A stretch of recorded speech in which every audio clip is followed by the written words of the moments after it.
Welcome to all of you. Good morning guys and happy Diwali. आज दिवाली है। आप सबको मेरी तरफ से ढेर सारी शुभकामनाएं।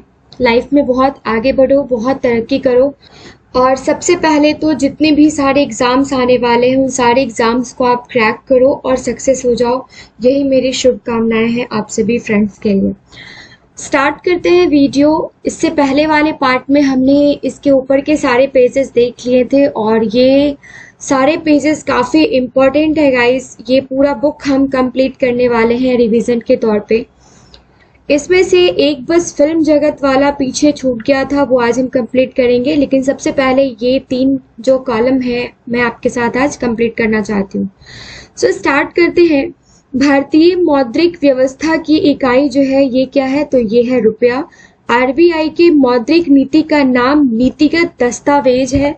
रुपये को पहली बार शेरशाह सूरी के शासनकाल में लगभग 1542 ईस्वी में ढाला गया था। 1542 में ढाला गया था। किसके शासनकाल में, तो शेरशाह सूरी के शासनकाल में।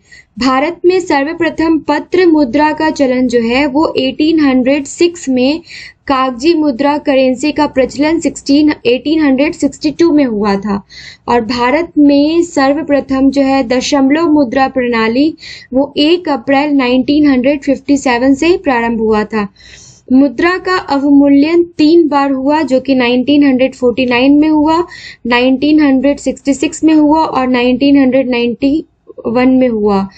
तो एक बार और हो चुका है। आप मुझे कमेंट सेक्शन में कमेंट करके बताइए। भारत में सिक्कों की टकसाल मुंबई में 1830 में, हैदराबाद में 1903 में और कोलकाता इम्पॉर्टेंट है 1950 में और नोएडा में 1989 में। 10, 50, 100, 500 और 1000 मूल्य के note currency note press Nashik Maharashtra में छपती है। देवास मध्य प्रदेश में स्थित है। और बैंक नोट प्रेस 20, 50, 100 और 500 मूल्य वर्ग के नोट जो है वो छापती है। कहाँ पे, देवास मध्य प्रदेश। बैंक और करेंसी नोट कागज तथा नॉन जुडिशियल स्टाम्प पेपर की छपाई जो होती है ये सिक्योरिटी पेपर मिल होशंगाबाद मध्य प्रदेश में होती है। ठीक है, यहाँ तक हमने देख लिया। आगे हम देख लेते हैं कि 1 रुपए के नोट, ये इंपॉर्टेंट है। 1 रुपए के नोट और उससे कम राशि के करेंसी सिक्के वित्त मंत्रालय द्वारा, जबकि 1 रुपए के अधिक राशि के नोट जो हैं और सिक्के वो रिजर्व बैंक के द्वारा। तो 1 रुपए के नोट और उससे कम राशि के जो करेंसी सिक्के हैं वो वित्त मंत्रालय द्वारा किया जाता है और 1 रुपए से अधिक का जो नोट है और सिक्का है वो आरबीआई के द्वारा जारी किया जाता है। 1 रुपए के नोट पर वित्त सचिव और 1 रुपए से अधिक सभी नोटों पर भारतीय रिजर्व बैंक के गवर्नर का हस्ताक्षर होता है। वर्तमान में नोट निर्गमन की न्यूनतम कोष प्रणाली लागू है, जिसे अक्टूबर 1956 में अपनाया गया था। और ग्रेशम का नियम जो है मुद्रा प्रचलन से संबंधित है। प्लास्टिक मनी क्रेडिट कार्ड को कहते हैं। और मुद्रास्फीति वह स्थिति है जिसमें वस्तुओं की कीमत बढ़ती है और मुद्रा मूल्य गिर जाता है, ये आप याद रखेंगे। भारत में मुद्रास्फीति का माप जो है वो क्या है, होलसेल प्राइस इंडेक्स है, जो कि थोक मूल्य सूचकांक है। ये क्वेश्चन कितनी बार आपको इकोनॉमिक्स में देखने को मिला है। जिसका आधार वर्ष क्या है, तो इस टाइप के क्वेश्चंस आपके लिए इंपॉर्टेंट हो जाते हैं। 2004 से 2005 है। मुद्रास्फीति में ऋणी लेनदार को लाभ होता है। ठीक है, सर्वप्रथम 1 जनवरी 1999 से 11 देशों ने यूरो को आधिकारिक मुद्रा के रूप में अपनाया था। भारत में विदेशी मुद्रा का सर्वाधिक व्यय जो है वो पेट्रोलियम उत्पादों के आयात पर होता है और भारत को सर्वाधिक विदेशी मुद्रा जो है वो रत्न एवं आभूषण से प्राप्त होता है। ठीक है, ये सब हमने देख लिया। विश्व में सबसे अधिक विदेशी मुद्रा जो है वो कोष चीन के पास है और सबसे महंगी मुद्रा जो है वो पाउंड स्टर्लिंग है। भारत में वर्ष 1947 में अंतर्राष्ट्रीय मुद्रा कोष IMF की सदस्यता प्राप्त की। भारतीय रुपए के नए चिन्ह, ये जो रुपीस का साइन है का डिजाइन जो है, ये क्वेश्चन कितनी बार पूछा गया है। IIT मुंबई के डी उदय कुमार ने किया है, डॉक्टर उदय कुमार ने किया है IIT मुंबई के। ठीक है, नेक्स्ट है कि कला एवं संस्कृति से रिलेटेड क्वेश्चंस आपसे पूछे जाते हैं। तो भरतनाट्यम तमिलनाडु का प्रमुख शास्त्रीय नृत्य है जिसे कर्नाटक संगीत के माध्यम से एक व्यक्ति प्रस्तुत करता है। भरतनाट्यम के 3 प्रमुख घराना है, तंजौर, कांचीपुरम और पंडनलूर। जो कृष्ण अय्यर तथा यामिनी कृष्णमूर्ति हैं, ये भरतनाट्यम के प्रमुख कलाकार हैं। और कथकली जो है वो केरल का प्रमुख शास्त्रीय नृत्य है। कथकली के गीतों का भाषा जो होता है, गीतों की भाषा जो होती है, ये होती है मलयालम, ना कि कन्नड़। और फिर 1968 में हिंदी गीतों पर पहली बार कथकली प्रस्तुत की गई थी। कथकली मंच पर काले वस्त्रों का प्रयोग होता है। कथक उत्तर भारत का प्रमुख शास्त्रीय संगीत है, नृत्य है। संगीत नहीं है, ये नृत्य है। कुचिपुड़ी आंध्र प्रदेश का प्रमुख शास्त्रीय नृत्य है। और वल्लतोल नारायण मेनन, आनंद शिवरामन, माधवन और कृष्णन कुट्टी कथकली के प्रमुख कलाकार हैं। जो कलाकार है ना, उनसे रिलेटेड क्वेश्चंस आपको आते हैं। और इसी तरीके से स्पोर्ट्स में कौन सा टर्म किससे रिलेटेड है, इस टाइप के क्वेश्चंस आपके पूछे जाते हैं, बीएसएससी में हो या बीपीएससी में हो। आप प्रीवियस ईयर के क्वेश्चंस चेक कर लीजिए। ओडिसी उड़ीसा में प्रचलित नृत्य कला की प्राचीन शैली है। और ओडिसी नृत्य जो है ये पूर्णतः आराधना का नृत्य है। सोनल मानसिंह, केलूचरण महापात्र तथा कालीचरण पटनायक ओडिसी नृत्य के प्रमुख कलाकार हैं। भारतीय शास्त्रीय नृत्य में 9 रस हैं, ये आपसे पूछा जा सकता है। मोहिनी अट्टम नृत्य का संबोधन केरल से है।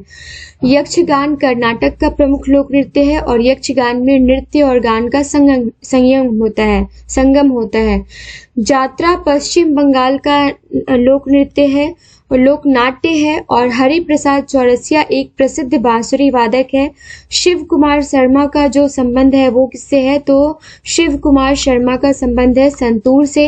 अजंता तथा एलोरा की गुफा जो है वो औरंगाबाद महाराष्ट्र में है। और नागर शैली उत्तर भारत के हिमालय से लेकर विंध्य तक है। मुक्तेश्वर मंदिर कहाँ है, ओडिशा। लिंगराज मंदिर कहाँ है, ये है भुवनेश्वर, ओडिशा। और खजुराहो मंदिर जो है ये मध्य प्रदेश में नागर शैली का ही उदाहरण है, ये आप यहाँ पे नोट डाउन कर लीजिए। नागर वास्तुकला जो है, वास्तुकला शैली सही रूप में गुफा काल में प्रकट हुई थी, गुप्त काल में प्रकट हुई थी, ना कि गुफा काल में, आई एम सो सॉरी। और उसके बाद है कांचीपुरम तथा एलोरा का कैलाश मंदिर। तंजौर का बृहदेश्वर मंदिर द्रविड़ शैली का उत्कृष्ट उदाहरण है। ये कौन सा मंदिर किस शैली का एग्जाम्पल है ना, इस टाइप के क्वेश्चंस आपको याद रखने हैं। नागर एवं द्रविड़ शैली के मिश्रित रूप वेसर शैली कहलाते हैं। और कुक्कानूर का कालेश्वर मंदिर और लक्कूरी का जैन मंदिर वेसर शैली का उत्कृष्ट उदाहरण है। सल्तनत कालीन वास्तुकला का भव्य नमूना दिल्ली स्थित कुतुब मीनार है। और लास्ट में हमें देखना है कि कला की गांधार शैली का विकास जो है ये किस काल में हुआ था, किस समय में हुआ था, कुषाण समय में हुआ था। नेक्स्ट है काफ़ी इंपॉर्टेंट, यहाँ से 1-2 क्वेश्चंस तो आपके बन ही जाते हैं महात्मा गांधी से रिलेटेड। तो सबसे पहले आप ये देख लीजिए कि महात्मा गांधी मोहनदास करमचंद गांधी का जन्म जो है वो 2 अक्टूबर 1869 में गुजरात में पोरबंदर नामक गांव में हुआ था। इनकी माता का नाम पुतलीबाई, पिता का नाम करमचंद गांधी और पत्नी का नाम कस्तूरबा गांधी था। क्वेश्चन में इसको जो है ना ये चेंज कर दिया जाता है, तो ये नाम आप याद रखेंगे। पुतलीबाई माता का नाम था और पत्नी का नाम था कस्तूरबा गांधी। इनकी जन्म तिथि 2 अक्टूबर को अहिंसा दिवस तथा पुण्य तिथि 30 जनवरी को शहीद दिवस के रूप में मनाया जाता है। 1893 में एक मुकदमे के पैरवी में दक्षिण अफ्रीका गए थे और 1915 में वापस आ गए थे। गांधी जी लियो टॉलस्टॉय से प्रभावित थे और उनके राजनीतिक गुरु जो हैं गोपाल कृष्ण गोखले थे। तो यहाँ पे लियो टॉलस्टॉय जो हैं वो उनके गुरु नहीं थे, वो उनसे पूरी तरीके से साइकोलॉजिकली प्रभावित थे। और उनके जो राजनीतिक गुरु का नाम पूछा जाता है दैट इज गोपाल कृष्ण गोखले। गांधी जी ने 1906 में दक्षिण अफ्रीका में ही सत्याग्रह का पहला प्रयोग किया था। तो पूछा जाता है सत्याग्रह का पहला प्रयोग कब हुआ था फर्स्ट टाइम? तो 1906 में ही हुआ था। गांधी जी ने भारत में सत्याग्रह का जो पहला प्रयोग किया था, ये किया था 1917 में बिहार के चंपारण में। और सर्वप्रथम रविंद्रनाथ टैगोर ने गांधी जी को महात्मा तथा सुभाष चंद्र बोस ने क्या कहा था? राष्ट्रपिता कहकर संबोधित किया था ऑल इंडिया रेडियो से। गांधी जी ने खिलाफत आंदोलन, जलियांवाला बाग कांड तथा रॉलेट एक्ट के विरोध में 1920 में असहयोग आंदोलन प्रारंभ किया था और 11 फरवरी 1922 के चौरी चौरा कांड से दुखी होकर गांधी जी ने असहयोग आंदोलन को स्थगित कर दिया गया था। इसी के बाद मोतीलाल नेहरू और CR दास ने स्वराज पार्टी की स्थापना करी थी। रिलेट करके चीज़ों को आप याद रखेंगे तो वो चीज़ें आसान होती है आपको याद रखने में। फिर जलियांवाला बाग कांड जो है वो 13 अप्रैल 1919 को हुआ था और 1920 में केसरी हिंद की उपाधि जो है वो गांधी जी ने इसी के अगेंस्ट में लौटा दी थी। गांधी जी ने 1919 में यंग इंडिया व नवजीवन का तथा 1933 में हरिजन का प्रकाशन किया था और 1924 के एकमात्र बेलगांव अधिवेशन जो है ना कर्नाटक में कांग्रेस के अध्यक्ष बने थे। 1924 में गांधी जी बने थे। गांधी जी ने 12 मार्च 1930 को 78 अनुयायियों के साथ दांडी मार्च की यात्रा आरंभ कर दी थी और डिस्क्राइब पूरा करूंगी मैं, पूरा का पूरा मॉडर्न हिस्ट्री एक वीडियो में कंप्लीट करने वाली हूँ, वो आप जरूर देखिएगा क्योंकि कंपाइलेशन है वो 2-3 बुक का। गांधी जी ने 12 मार्च 1930 को 78 अनुयायियों के साथ दांडी मार्च प्रारंभ किया था और 6 अप्रैल 1930 को 388 किलोमीटर यात्रा करके दांडी में नमक बनाकर नमक कानून को तोड़ा था तथा सविनय अवज्ञा आंदोलन की शुरुआत करी थी। 7 अप्रैल 1934 को गांधी जी ने सविनय अवज्ञा आंदोलन को समाप्त कर दिया था और 1916 में गांधी जी ने अहमदाबाद के निकट साबरमती आश्रम की स्थापना की थी। गांधी इरविन समझौते जो है वो 5 मार्च 1931 को हुआ था और 1942 में प्रस्तुत क्रिप्स प्रस्ताव को गांधी जी ने क्या कहा था? पोस्ट डेटेड चेक कहा था। 8 अगस्त 1942 को प्रारंभ भारत छोड़ो आंदोलन के दौरान ही गांधी जी ने करो या मरो का नारा दिया था। तो ये करो या मरो का नारा किसने दिया था और कब दिया था, ये आपके एग्जामिनेशन पॉइंट ऑफ व्यू से काफी इंपॉर्टेंट हो जाता है। 1931 में लंदन में हुए द्वितीय गोलमेज सम्मेलन में इन्होंने भाग लिया था और फर्स्ट और थर्ड में नहीं लिया था। गांधी जी की हत्या 30 जनवरी 1948 को नाथूराम गोडसे ने की थी और गांधी जी की समाधि स्थल जो है वो राजघाट है और विंस्टन चर्चिल ने इन्हें अर्धनग्न फकीर कहा था। तो ये सारा का सारा हमने जो है वो कंप्लीट कर लिया। ये पेज ऑलरेडी हम देख चुके हैं, ये पिछले वीडियो में ऑलरेडी हम कवर कर चुके हैं। अब जो इम्पोर्टेंट पार्ट है जो हम कवर करने वाले हैं वो आपका काफ़ी इम्पॉर्टेंट है, जो कि है भारत में पर्वत, पठार, मैदान, मिट्टी, जलवायु और नदियाँ। ये आपका जनरली ज्योग्राफी सेक्शन में आप इसको काउंट कर सकते हैं। इससे रिलेटेड है क्षेत्रीय सामान्य ज्ञान है, ये भी आपका ज्योग्राफी पार्ट में आप काउंट कर सकते हैं। और लास्ट में ये सारे के सारे पेजेस इससे ही रिलेटेड है। फिर कृषि एवं पशुपालन से जिस टाइप के क्वेश्चंस बनते हैं वो आपको देखना है। और फिर जो कुछ है आपको बायोलॉजी से रिलेटेड पेजेस हैं वो आपको रिवाइज करना है। विश्व 1 पेज 2 पेज में है जो भी हमें कंप्लीट करना है। तो ये सारी की सारी चीज़ें हैं और खेल से कुछ जो स्टैटिक पोर्शन है वो हम यहाँ पे देखने वाले हैं। उसके बाद इस वीडियो को हम कंप्लीट कर लेंगे और साथ ही साथ स्टार्टिंग का जो 20 पेज है जहाँ से क्वेश्चंस बनाए जाते हैं वो भी हमारा कंप्लीट हो जाएगा। तो स्टार्ट करते हैं इस पेज से। आई थिंक ये वाला पेज था हमारा। यस, हिमालय की लंबाई कितनी है? तो 2500। हिमालय का निर्माण जो है वो प्राचीन टेथिस सागर के निक्षेपों से हुआ है और हिमालय एक नवीन वलीय पर्वत है जिसकी सबसे उत्तरी एवं सबसे ऊंची श्रेणी जो है ना ये कौन सी है? तो ये है हिमाद्री।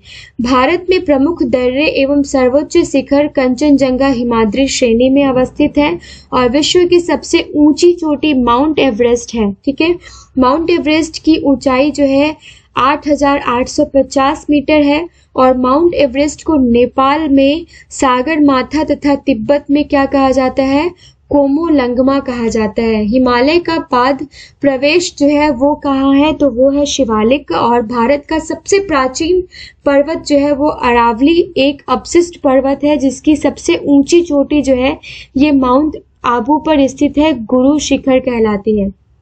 अरावली की पहाड़ियां राजस्थान राज्य में है और अरावली के पूर्व से बनास नदी तथा पश्चिम से लूनी नदी निकलती है। लूनी नदी जो है वो कच्छ के रण में गायब हो जाती है और पश्चिमी घाट एक भ्रंश पठारों का कगार है। जो पश्चिमी घाट है ना, एक क्या है, एक भ्रंश कगार है। और थाल घाट जो है, भोर घाट और पाल घाट दर्रे, ये पश्चिमी घाट पर्वत जो कि अन्य नाम सह्याद्री के नाम से भी जाना जाता है, कहाँ स्थित है, तो ये पश्चिमी घाट पर्वत में स्थित है। थाल घाट नासिक मुंबई, भोर घाट मुंबई पूना तथा पाल घाट जो है ये कोयम्बटूर कोचिन को जोड़ता है, ये आप याद रख लेंगे। और पूर्वी समुद्री तट में कन्याकुमारी से कृष्ण डेल्टा तक का जो तट है वो कोरोमंडल तट कहलाता है। पश्चिमी तट में गुजरात से गोवा तक का तटीय क्षेत्र जो है वो कोंकण तट तथा मंगलौर से कन्याकुमारी तक का जो तटीय क्षेत्र है वो मालाबार तट कहलाता है। ठीक है, यहाँ पे हमने ये देख लिया है। उसके बाद जो इम्पोर्टेंट है, कोडाई कनाल पलानी पहाड़ी पर स्थित है और पालनी पहाड़ी पर स्थित है। और नीलगिरी की पहाड़ियाँ जो है वो तमिलनाडु पश्चिमी एवं पूर्वी घाट के मिलन स्थल पर स्थित है। नीलगिरी की सबसे ऊंची चोटी जो है ये दोदा बेटा है और दक्षिणी भारत की ऊंची चोटी जो है ये अन्नामुदी है। अन्नाईमुदी जो है अन्नामलाई की पहाड़ी पर स्थित है और भारत में सबसे बड़ा पठार जो है वो दक्कन का पठार है। माहिम तट तथा दक्कन पठार जो है वो महाराष्ट्र में है और छोटा नागपुर का पठार जो है वो भारत का रूफ कहलाता है। तो भारत का रूफ किसको कहा जाता है, तो ये कहा जाता है छोटा नागपुर के पठार को। मालवा पठार जो है वो मध्य प्रदेश अरावली तथा दक्षिण में विंध्य श्रृंखलाओं में के मध्य स्थित है और महेंद्रगिरी पूर्वी घाट पर्वत में स्थित है। नर्मदा एवं ताप्ती के मध्य सतपुड़ा एक ब्लॉक पर्वत है जिसका सर्वोच्च शिखर जो है वो धूपगढ़ी है। और गारो खासी और जयंतिया पहाड़ी जो है ये मेघालय में है। धुआंधार जलप्रपात जो है वो जबलपुर मध्य प्रदेश में है। सतपुड़ा पर्वत क्षेत्र में नर्मदा नदी पर स्थित है, ये भी साथ ही साथ आप नोट डाउन कर लेंगे। भारत में सबसे बड़ा नदी मुख जो है ना ये हुगली नदी का है और भारत में विशाल मैदान का निर्माण जो है वो नदियों द्वारा बहाकर लाई गई निक्षेपों से हुआ है। पवन द्वारा निर्मित मैदान जो है पेडिल प्लेन कहलाता है। साथ ही साथ आपको ये भी यहाँ पे नोट डाउन कर लेना है।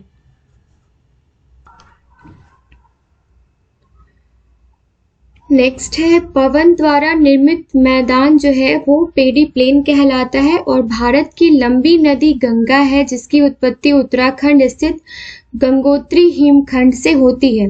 वास्तव में देवप्रयाग में भागीरथी एवं अलकनंदा नदियों की संयुक्त धारा जो है वो क्या कहलाती है, गंगा कहलाती है। अब ये जो हमने देखा है, नेक्स्ट है यमुना गंगा की सबसे लंबी सहायक नदी है। सबसे लंबी सहायक नदी गंगा की कौन है, तो ये है यमुना। भारत में सबसे दक्षिण में स्थित नदी जो है वो कौन सी नदी है, वो है वैगई नदी। और बांग्लादेश में गंगा नदी को पद्मा कहा जाता है और ब्रह्मपुत्र नदी को यमुना कहा जाता है, जमुना कहा जाता है। गंगा एवं ब्रह्मपुत्र की संयुक्त धारा जो है वो मेघना कहलाती है।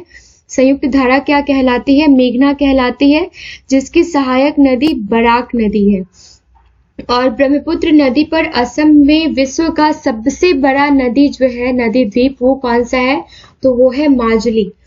ठीक है, और विश्व का सबसे बड़ा डेल्टा जो है वो सुंदरवन है। पश्चिम बंगाल का निर्माण गंगा ब्रह्मपुत्र नदी करती है। ये सुंदरवन डेल्टा जो है जो कि पश्चिम बंगाल में है और इसका निर्माण कौन करती है, तो गंगा ब्रह्मपुत्र नदी करती है। ब्रह्मपुत्र को तिब्बत में सांगपो एवं अरुणाचल में सियांग तथा असम में दिहांग कहा जाता है। ठीक है, दक्षिण की गंगा कावेरी नदी कहलाती है और प्रायद्वीपीय भारत की सबसे लंबी नदी गोदावरी तथा दूसरी सबसे लंबी नदी कौन सी है, तो ये है कृष्णा। गोदावरी को वृद्ध गंगा या दक्षिणी गंगा कहा जाता है, जिसका उद्गम स्थान नासिक महाराष्ट्र के निकट त्र्यंबक गांव की पहाड़ी है। नदी द्वारा लाए गए अवसाद का जमाव जल मुहाने पर होता है, जो डेल्टा का निर्माण होता है। और डेल्टा की आकृति जो है ये क्या होती है, तो ये होती है त्रिभुजाकार। जो नदी डेल्टा नहीं बनाती है उसके मुहाने को एस्चुरी, ज्वार, नदमुख कहते हैं। और नर्मदा एवं ताप्ती नदियां पश्चिम की ओर क्या करती है, पश्चिम की ओर बहने वाली नदियां हैं कौन सी, नर्मदा और ताप्ती, जो कि डेल्टा नहीं बनाती है। ठीक है, डेल्टा नहीं बनाती है। नर्मदा नदी का उद्गम स्थल क्या है, अमरकंटक। और नर्मदा नदी अधिकांश मध्य प्रदेश में बहती है। नदी के द्वारा की जाने वाली काट छांट की क्रिया अपदरण कहलाती है और अपरदन कहलाती है, जिसे जमा करने की क्रिया जो है उसे जमा करने की क्रिया निक्षेपण कहलाती है। अपरदन क्या कहते हैं, नदी के द्वारा की जाने वाली काट छांट की प्रक्रिया को क्या कहते हैं, अपरदन कहते हैं। और उसे जमा करने की क्रिया को निक्षेपण कहते हैं।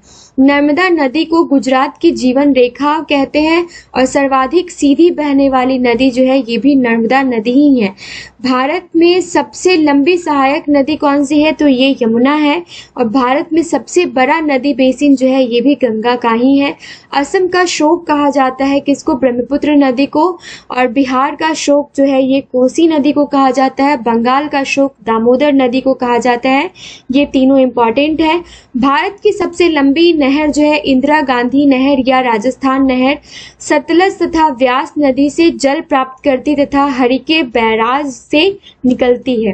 भारत की सबसे लंबी कृत्रिम झील जो है ये गोविंद वल्लभ पंत सागर है, जो कि रिहंद नदी पर बनाए गए बांध से बना है। और मिट्टी का अध्ययन जो है वो पेडोलॉजी कहलाता है। झीलों का अध्ययन कहलाता है निम्नोलॉजी। और चट्टानों का अध्ययन कहलाता है पेट्रोलॉजी। अब पेट्रोलॉजी अगर टर्म आ जाए तो आगे आप ये मत समझिएगा कि ये पेट्रोलियम से रिलेटेड है। सर्वाधिक उपजाऊ एवं सर्वाधिक मात्रा में पाई जाने वाली मिट्टी जो है ये जलोढ़ मिट्टी, दोमट मिट्टी कहलाती है। और पुरानी जलोढ़ मिट्टी को बांगर कहा जाता है, नवीन जलोढ़ मिट्टी को खादर कहा जाता है। कपास की खेती के लिए काली मिट्टी उत्तम होता है, जिसे रेगूर मिट्टी भी कहा जाता है। और काली मिट्टी का विस्तार जो है ये महाराष्ट्र में अधिक है। ठीक है, कहाँ है, तो महाराष्ट्र में सबसे अधिक काली मिट्टी का जो विस्तार होता है वो होता है। लौह ऑक्साइड की अधिकता के कारण लाल मिट्टी का रंग प्रायः लाल होता है। और चाय खेती के लिए ये पूछा जाता है हमेशा क्वेश्चन के, रेड मिट्टी में ऐसा क्या पाया जाता है जिसकी वजह से उसका कलर जो है वो रेड होता है, रेड सॉइल के अंदर। चाय खेती के लिए लैटेराइट मिट्टी उत्तम होती है, जिसमें आयरन एवं सिलिका होती है। भारत की जलवायु उष्ण कटिबंधीय मानसूनी है। और भारत में मानसून का आगमन जून के प्रथम सप्ताह 1 जून से 5 जून में केरल में सबसे पहले होता है। और भारत में अधिकांश वर्षा जो है ये भी दक्षिण पश्चिम मानसून के कारण ही होती है, जिसका सर्वप्रथम आगमन जो है वो केरल में होता है जून के प्रथम सप्ताह में। जाड़े के दिनों में जनवरी फरवरी महीने में तमिलनाडु के तटों पर वर्षा जो लौटती हुई मानसून या उत्तरी पूर्वी मानसून के कारण होता है।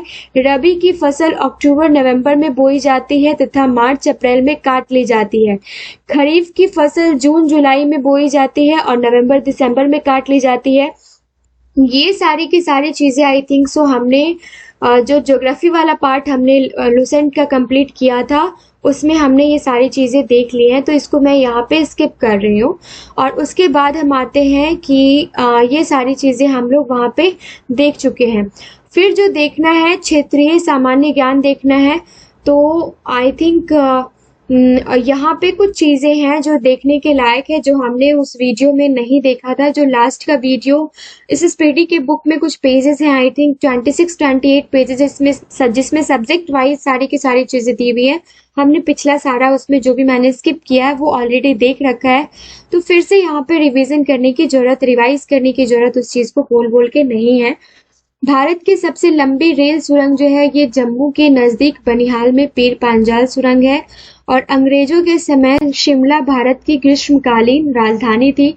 सेब उत्पादन में अग्रणी राज्य जो है वो है कौन सा? जम्मू कश्मीर। भारत का सबसे ऊंचा बांध टिहरी उत्तराखंड में है जिसका निर्माण 2006 भागीरथी नदी पर बना है। भारत में सबसे लंबा हीराकुंड बांध नदी पर उड़ीसा में और उसका निर्माण 1956 में है। प्रसिद्ध स्थल कुरुक्षेत्र हरियाणा में स्थित है और प्लासी पश्चिम बंगाल के नदिया जिले में स्थित है। हल्दी घाटी युद्ध भूमि का संबंध राजस्थान से है। हरियाणा वह पहला राज्य है जहां सभी गांवों में बिजली पहुंचाई गई थी। पानीपत हरियाणा को बुनकरों का शहर कहा जाता है और भारत में ऊनी वस्त्र की पहली मील 1876 ईस्वी में कानपुर में स्थापित की गई थी। फूलों की घाटी चमोली उत्तराखंड राज्य में है और Jim Corbett national park Uttarakhand राज्य में ही है। हुंडरू जलप्रपात जो है हुंडरू प्रपात सुवर्ण रेखा नदी पर झारखंड में है। कहाँ है? तो झारखंड में है और 1 अप्रैल 1936 को उड़ीसा बिहार से अलग हुआ था। ये मिसलेनियस है, काफी इंपॉर्टेंट पेज ये रहने वाला है आपके एग्जामिनेशन पॉइंट ऑफ व्यू से। पहला सूती वस्त्र मिल को 1818 में कोलकाता में फोर्ट ग्लास्टर में स्थापित किया गया था और भारत का पहला उर्वरक कारखाना जो है वो 1906 में रानीपेट तमिलनाडु में लगाया गया था। कागज का पहला सफल कारखाना लखनऊ में 1879 में स्थापित किया गया था और भारत में दिया सलाई का प्रथम कारखाना जो है वो 1921 में अहमदाबाद में स्थापित किया गया। जूट तथा पटसन उत्पादन में अग्रणी जो है वो पश्चिम बंगाल है और भारतीय वन्य जीव संसाधन संस्थान जो है वो कहाँ है? तो वो है देहरादून में। फिर है सलीम अली पक्षी विज्ञान तथा प्राकृतिक इतिहास केंद्र कोयम्बटूर तमिलनाडु में है और सलीम अली पक्षी अभ्यारण्य चोराव गोवा में है। कपास एवं मूंगफली उत्पादन में अग्रणी जो स्टेट है वो कौन सा है? ये है गुजरात। और भारत में पहला जल विद्युत केंद्र की स्थापना जो है वो 1898 में कहाँ हुआ था? तो दार्जिलिंग पश्चिम बंगाल में। भारत की प्रथम जल विद्युत परियोजना कर्नाटक में कावेरी नदी पर हुआ था और वो भी 1902 में ही स्थापित शिव समुद्रम है। और सलेम स्टील प्लांट तमिलनाडु में स्थित है। भारत में प्रथम परमाणु विस्फोटक जो है वो 18 मई 1974 को पोखरण राजस्थान में किया गया था। नागौर राजस्थान जिले में मकराना क्षेत्र में भारत का उत्कृष्ट संगमरमर पाया जाता है। सोयाबीन उत्पादन में अग्रणी कौन सा है? ये एमपी है। सांची स्तूप तथा खजुराहो का प्रसिद्ध मंदिर भी जो है वो एमपी में ही है और भारतीय लाह अनुसंधान संस्थान जो है ये कहाँ है? ये रांची में है। नेक्स्ट है नंदन कानन राष्ट्रीय उद्यान भुवनेश्वर ओडिशा में है और सबसे बड़ा गुफा मंदिर एलोरा महाराष्ट्र में है। भारत के सरकारी कार्यालयों में ईमेल का प्रचार पहली बार गोवा में हुआ था और मलयालम जो है वो केरल की राज्य भाषा है।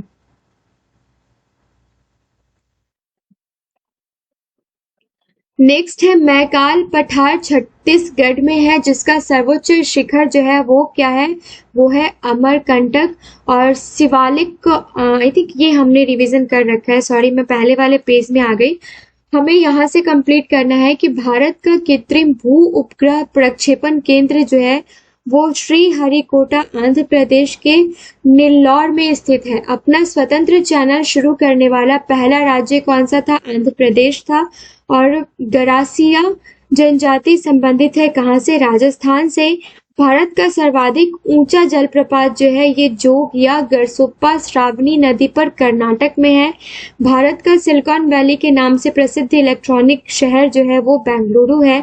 और कॉफी उत्पादन में अग्रणी राज्य जो है ये कर्नाटक है। कोयला उत्पादन में झारखंड है और पुष्कर झील अजमेर राजस्थान में स्थित है। कावेरी जल विवाद का संबंध जो है वो किससे किससे है? तो कर्नाटक और तमिलनाडु से है। कर्नाटक और महाराष्ट्र भी ऑप्शन में दे दिया जाता है तो आप इसको याद रखेंगे कि ये जो है ये कर्नाटक और तमिलनाडु से स्थित है। ठीक है, नेक्स्ट जो है हमारा वो है कृष्णा विवाद आंध्र प्रदेश एवं कर्नाटक राज्यों से संबंधित है और असोम स्थित काजीरंगा राष्ट्रीय उद्यान एक सिंग वाला गेंडा के लिए प्रसिद्ध है। सरदार सरोवर परियोजना गुजरात राज्य में है। कचारी जनजाति का संबंध असोम राज्य से है, असम से है। मीनाक्षी मंदिर मदुरई तमिलनाडु में स्थित है और गोंडवाना कोयला क्षेत्र मध्य प्रदेश में पड़ता है। रणथंभौर अभयारण्य राजस्थान में है और अयोध्या सरयू नदी के तट पे है जो कि उत्तर प्रदेश में है। विजय स्तंभ चित्तौड़गढ़ राजस्थान में है और खेतरी राजस्थान तांबा के लिए प्रसिद्ध है। नेपा नगर अखबारी कागज के लिए प्रसिद्ध है। श्रीनगर झेलम नदी के किनारे बसा है। राष्ट्रीय रक्षा कॉलेज एनडीए खड़गवासला महाराष्ट्र में स्थित है और बॉम्बे हाई तेल अनुसंधान के लिए प्रसिद्ध है। कुचिपुड़ी मूलतः आंध्र प्रदेश का नृत्य है और मानस राष्ट्रीय उद्यान जो है असोम में है और चंदन के वन कर्नाटक राज्य में मिलते हैं। भारत का मैनचेस्टर तथा पूर्व का बोस्टन जो है ये अहमदाबाद को कहा जाता है, अहमदनगर को नहीं। तट मंदिर ममल्लपुरम तमिलनाडु में स्थित है और Indian institute of sugar technology जो है ये कानपुर में स्थित है। कुद्रेमुख में लौ अयस्क मिलता है और केवला देव राष्ट्रीय उद्यान जो है ये कहाँ स्थित है, ये राजस्थान में स्थित है। फिर है नागालैंड की राजकीय भाषा जो है ये अंग्रेजी है और राष्ट्रीय सोयाबीन अनुसंधान केंद्र इंदौर में है। मैकाल पठार दक्षिणगढ़ राज्य में है। समुद्री उत्पादों का सबसे बड़ा उत्पादक जो है वो केरल में है और इडुक्की परियोजना केरल के परियार नदी पर है। कोलार जो कि कर्नाटक में है के अतिरिक्त सोने की खान, गुट्टी कर्नाटक में है। कोलार और गुट्टी सोने की खान से रिलेटेड है, याद रखिएगा। हम्पी के खंडहर कर्नाटक राज्य में है और कान्हा किसली नेशनल पार्क जो है ये एमपी में है। दाभोल विद्युत परियोजना महाराष्ट्र में है और कथकली शास्त्रीय नृत्य जो है ये किसका है, तो ये केरल से रिलेटेड है। ठीक है, नेक्स्ट है मोहिनी अट्टम नृत्य केरल से संबंधित है। मौन घाटी साइलेंट वैली जो है ये केरल राज्य में है। हिमाचल प्रदेश में स्थित नाथपा झाकड़ी जल विद्युत परियोजना सतलज नदी पर बनी है, सतलज नदी पर स्थित है। और शिवालिक हाथी आरक्षित क्षेत्र जो है ये उत्तराखंड में है। अभ्रक उत्पादन में अग्रणी राज्य जो है ये आंध्र प्रदेश है और चंडीगढ़ स्थित रॉक गार्डन के सृजनकर्ता जो है वो नेक चंद्र थे, ये काफी इंपॉर्टेंट है। यक्षगान कर्नाटक राज्य का प्रसिद्ध नृत्य है और गोलकोंडा किला हैदराबाद आंध्र प्रदेश में है। सारिस्का राष्ट्रीय उद्यान राजस्थान में है और मल्टी आर्ट केंद्र भारत भवन भोपाल में है। भाभा परमाणु रिसर्च सेंटर कहाँ है, मुंबई में।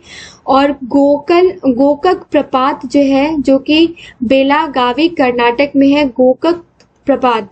और जिप्सम उत्पादन में अग्रणी राज्य जो है ये राजस्थान है।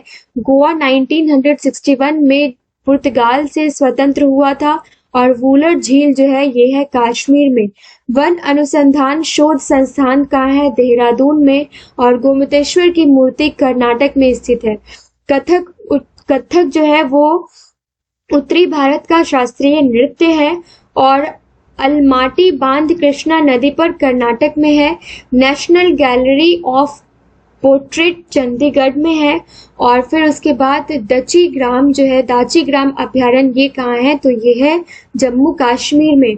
सबसे प्राचीन तेल क्षेत्र जो है ये डिगबोई असोम में है।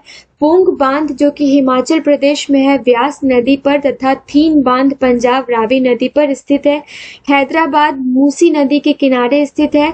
पुलिकट झील जो है वो तमिलनाडु तथा आंध्र प्रदेश में है। हुसैन सागर थर्मल पावर की स्थापना 1928 में की गई थी हैदराबाद में। और सर्वाधिक जनजातियां मध्य प्रदेश में पाई जाती हैं। केंद्रीय चावल अनुसंधान संस्थान जो है ये कटक ओडिशा में स्थित है। और केरल को दक्षिण का कश्मीर कहा जाता है। भारत का पहला विद्युतीकरण वाला शहर जो है ये कोलकाता शहर है। और दूसरा है 7 टापुओं का शहर जो है ये मुंबई को कहा जाता है। अरुणाचल प्रदेश को सबसे पहले उत्तर पूर्वी सीमांत प्रदेश नेफा के नाम से जाना जाता था। और मेट्टूर बांध कावेरी नदी पर बना है। केसर उत्पादन करने वाला एकमात्र भारतीय राज्य जो है ये जम्मू कश्मीर है और सिंगरौली कोयला क्षेत्र आंध्र प्रदेश में है। इनरान पावर दाभोल महाराष्ट्र में स्थित है। यूरी पनबिजली परियोजना जो है ये जम्मू कश्मीर में स्थित है और खंभात की खाड़ी भावनगर एवं सूरत जिलों में इसके बीच स्थित है। कच्छ की खाड़ी जामनगर एवं भुज के जिलों के बीच स्थित है। एलिफेंटा जलप्रपात मेघालय में अवस्थित है। और इसके बाद देख लेते हैं हम कोयल कारो जो विद्युत परियोजना है ये झारखंड राज्य में है। माता टीला बहुउद्देशीय जो परियोजना है ये बेतावी नदी पर यूपी में स्थित है। माता टीला बहुउद्देशीय परियोजना। जायका वाड़ा परियोजना जो है ये महाराष्ट्र में गोदावरी नदी तट पर अवस्थित है।